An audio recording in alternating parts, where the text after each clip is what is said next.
We're now joined by UConn head men's basketball coach Dan Hurley. We'll ask Coach to make an opening comment, and then we will take your questions. With that, Coach, we'll open it for opening statement.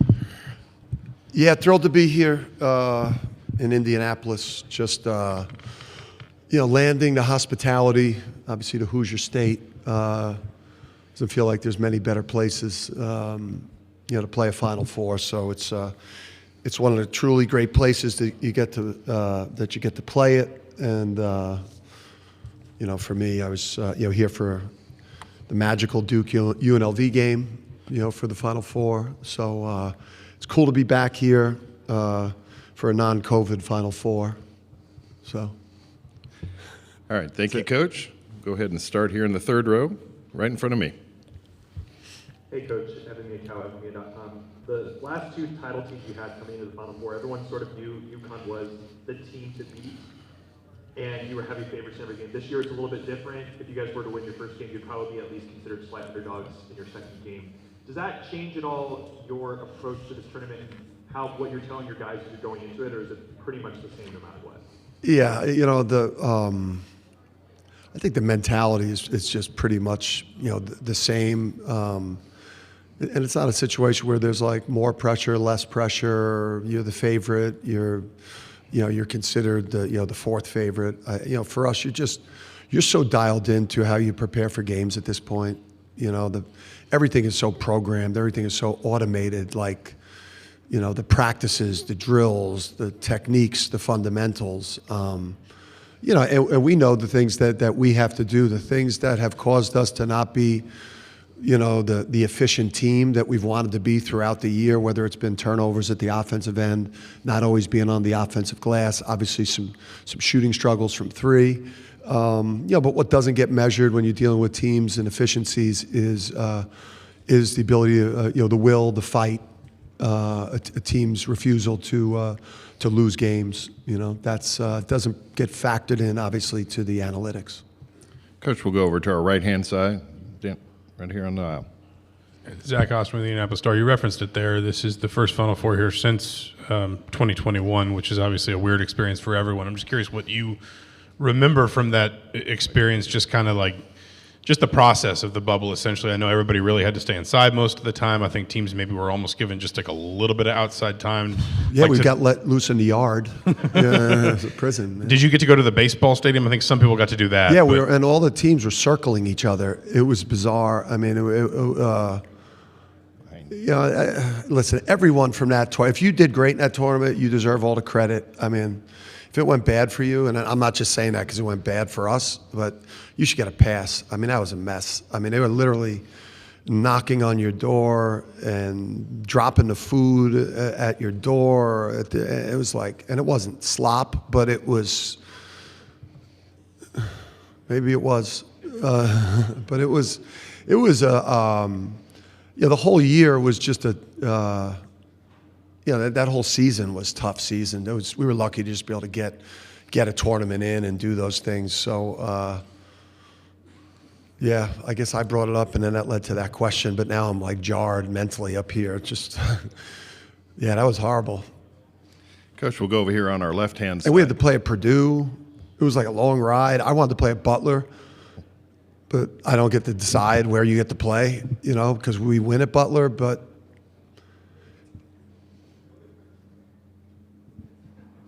I'm done.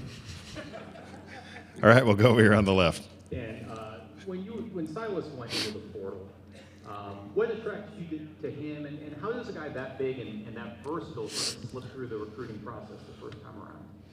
Yeah, with Silas, again, I don't remember seeing him as a high school player. I think a lot of head coaches in recruiting, you go where the assistants send you for the play. They kind of filter who you get a chance to put your eyes on, and then just knowing the vulnerabilities, the issues that we had with our 25 team. That we needed size at point guard, we needed a ball hawk at point guard, we needed somebody that had some of the same traits as Tristan Newton at point guard. That's what just the versatility, the three-way player. He rebounds, he plays both ends of the court.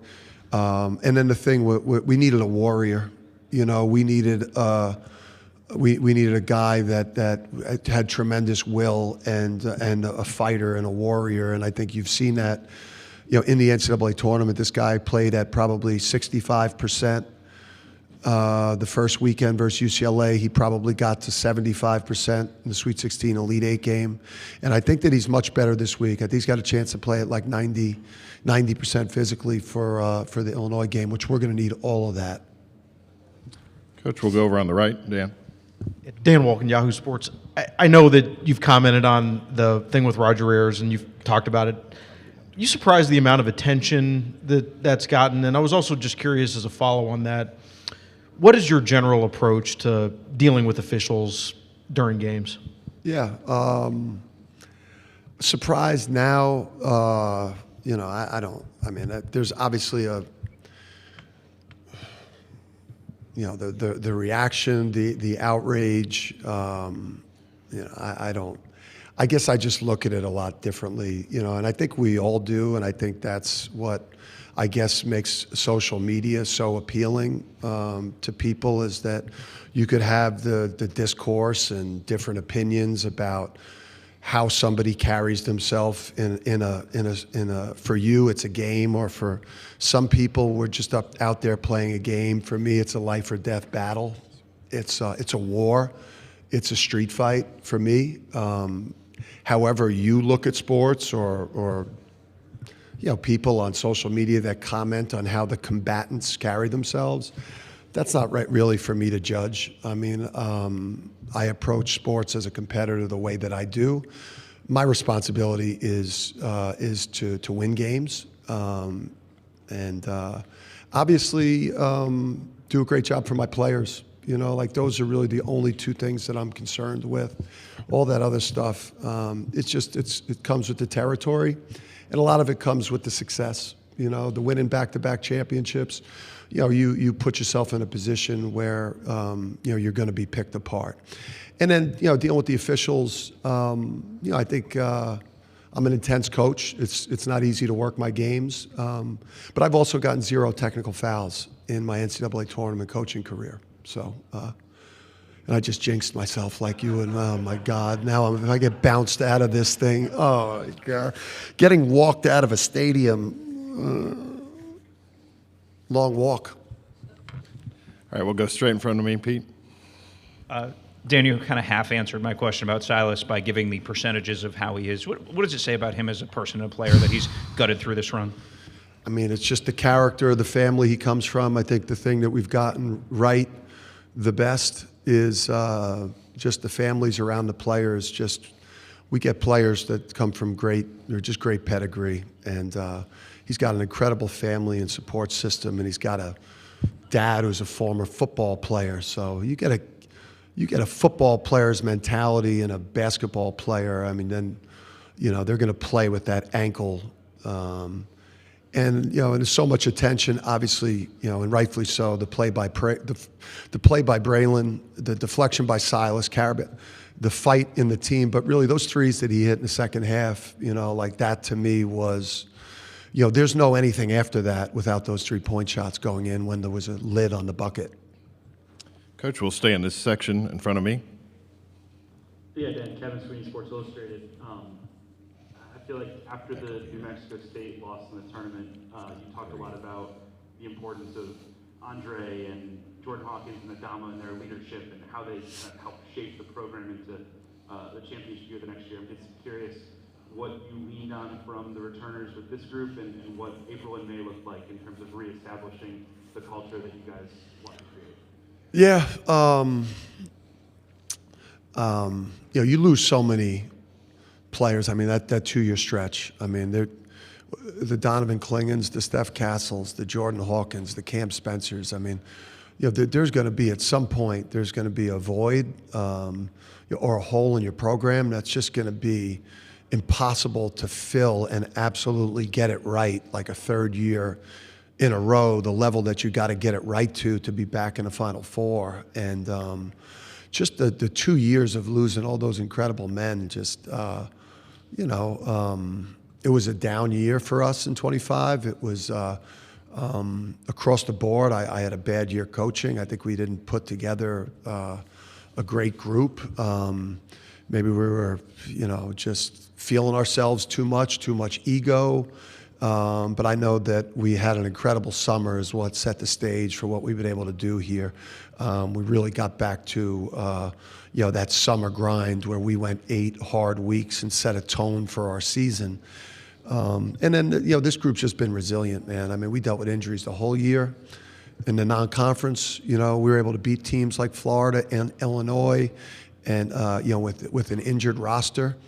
And then obviously we were able to advance through this tournament, losing our quarterback, but having a guy like Malachi Smith come in and step up. So I think we got that belief back in the program that, that we could win a national championship.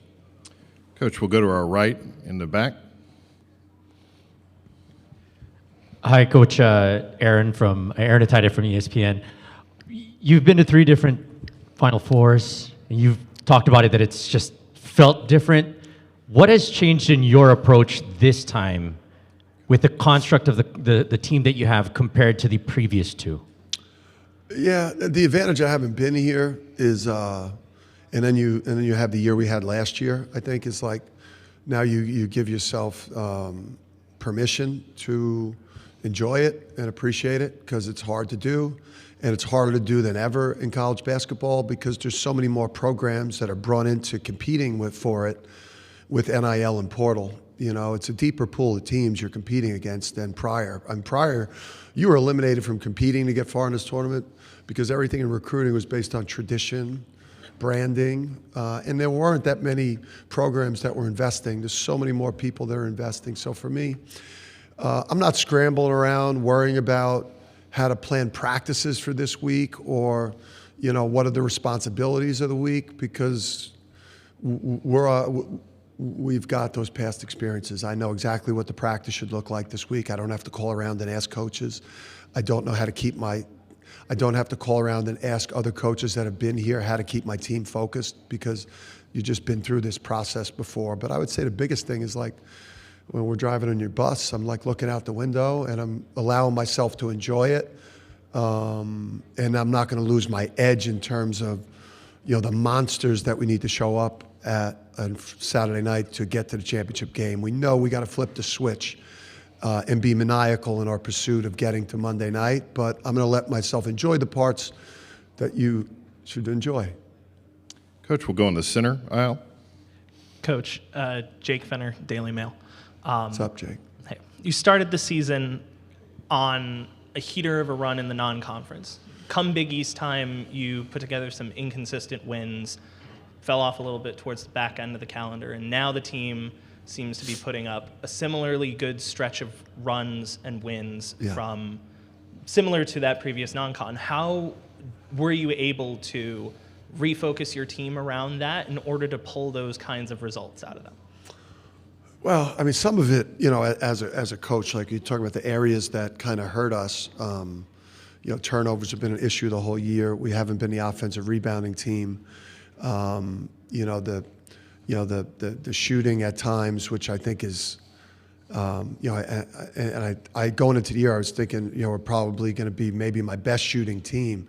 We've kind of, hit some tough stretches with making the threes. So some of it was, those things like, the rebounding and the taking care of the ball are controllable. Obviously, the shot making is not always controllable.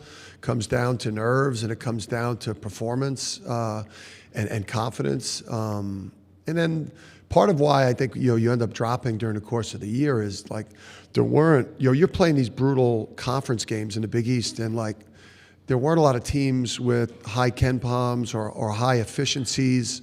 So now you get into these street fight, rock fight conference games, and you end up winning a game by 5 versus a team that's maybe 33rd in some type of a ranking. You're now going to drop efficiency-wise as a team. But I think we've always, and I've acknowledged it, our floor this year at times has been low. Our ceiling as a team has been really, really high. Again, we proved the Florida game, the Illinois game, the BYU game when Saunders played, and the other guard who And what was my man's name? The shooter, big time. He tore his ACL. Yeah, I mean, like when we beat them in Boston, like BYU as a team was an Elite Eight team, maybe a Final Four team. So, yeah, we showed our ceiling a lot throughout the year. The St. John's game at home, but our floor has been lower than in 23 and 24. Coach, we're going to go over here on our right-hand side on the aisle. Mike Anthony from What's up, Hurston, Mike? Connecticut. Hey, Dan. Solo made a massive play late the other day as part of the comeback, finishing through contact on the break. How much did that mean to the momentum you were building in that game? And just his season overall, Dan, he hasn't quite shot the ball the way he did last year. Yeah. But I think he's made a lot of effort to impact the game in other ways. Just your thoughts on his season. Yeah, I mean, listen, Solo's dealt with the wrist throughout the year, which shooting hand for a shooter, it's not an easy thing. But, you know, he's such a threat, and he's so capable. I mean, he played so great against Illinois and at MSG, made some shots, and that's always good for a player going into a game versus an opponent because that matters to players' psyche. But, you know, he's really guarded well for us in the Sweet 16 and in the Elite Eight. And when he's not making shot, he creates so much spacing for the others. As long as he guards and rebounds and makes efforts and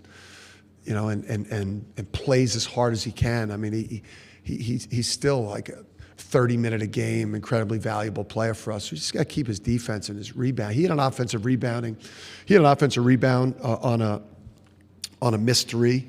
That if he doesn't get that offensive rebound, like there is no Braylon Mullen shot. If he doesn't complete that three-point play, you know, there is no deflection steal to end that game. So he made winning plays down the stretch, and I think there's something to people playing well against teams, you know, and I think that's good for him coming into Saturday. Coach, we'll take one final one in the center section. Zach Brazil, New York Post. What's up, Dan? What's up? Braylon said on Tuesday, I guess Tuesday's practice, you kind of got into him, just a reminder, put that shot behind you. No, not me. Just when someone hits a shot like that, I mean, and now he's in his hometown. I mean, how do you think he kind of builds off that kind of shot? I mean, it's an incredible story, obviously, but it's also a lot of pressure on a kid. Yeah, listen, I mean, it's like, you know, dream come true, dream scenario, you know, made for TV movie or Netflix, I guess goes right to streaming now, you know, so, yeah, listen, we got a shock. I mean, listen, I've been shock coaching since really Tuesday. I had to let everyone enjoy it. I couldn't come in on Monday like a cold, damp blanket and just start destroying people on Monday. I mean, that just would have been just a cruel thing to do to people's spirit after such an incredible victory. But Tuesday, you just got to bring everybody back to reality. You know, like the reality is that moment's over. It's an incredible moment. You'll have that the rest of your life. You know, but we came here for rings, not watches. You know, everyone that comes to the Final Four gets a beautiful watch. You know, but only one group's going to get a ring. You know, so get off social media, stop injecting the dopamine into your arm, and get serious about the preparation and the practice, because we don't hang banners for Final Fours at UConn. We hang national championship banners, and if you want to hang a banner, you got to get your eyes off social media, get your face out of the phone, and get locked in on Illinois, because, you know, Illinois is one of the best teams in the country, and they're as big a threat to winning this tournament as any of the four teams. Coach Hurley, thank you for your time. All right, thank you. Good luck this weekend.